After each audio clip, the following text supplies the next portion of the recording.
Presentation of the Lord.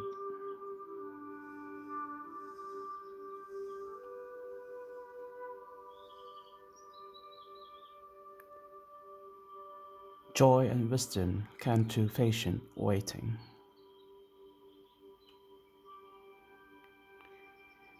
The presentation of Jesus in the temple is one of the few stories in the canonical Gospels that have to do with Jesus' childhood, along with the very brief reference to the circumcision and naming of Jesus.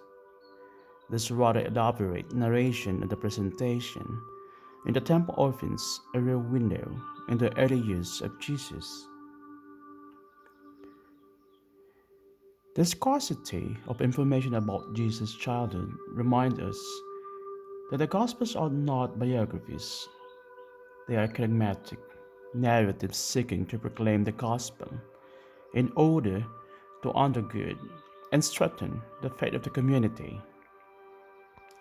The little information that these narratives give about Jesus' childhood is not intended to explain the development of his character or personality. Rather, it is clear that these childhood stories seek to make important theological points. Jesus was born a Jew among Jews.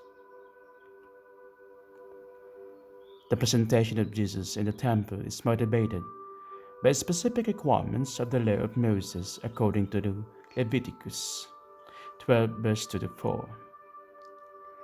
After a woman gives birth to a boy, she is impure for 40 days.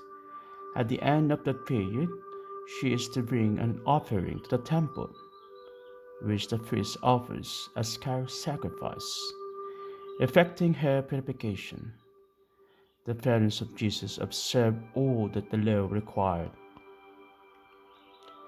In addition, Exodus chapter 13 verse 2 and 12 verse 15 state that every firstborn male which opens their womb, whether human or animal, belongs to the Lord.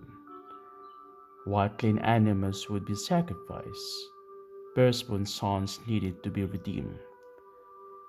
The Lucan tradition has apparently taken this old idea of the firstborn son being dedicated to God's service and made it truthful for this narrative.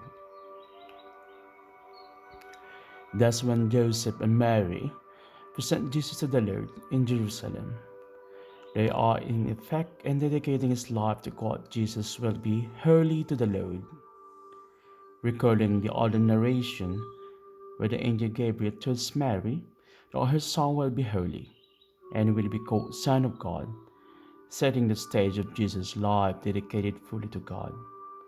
Yet the suffering is hinted at where Jesus will be the cause of many rising and falling in Israel. During the presentation of Jesus in the temple, Simeon and Anna appear as devout Jews who are awaiting the fulfillment of God's promises of consolation and redemption of Israel. These sections of the Lucan narrative are drenched with the language of the theological Isaiah. Simeon and Anna thus become paradigms of waiting and spoke verses for the salvation and redemption that is to come through Jesus.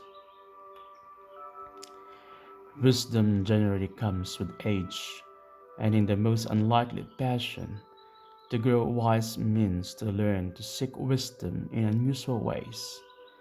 That's the key lesson about Simeon and Anna waiting in the temple to set eyes on Jesus for the first time. Joy and wisdom come through patient waiting.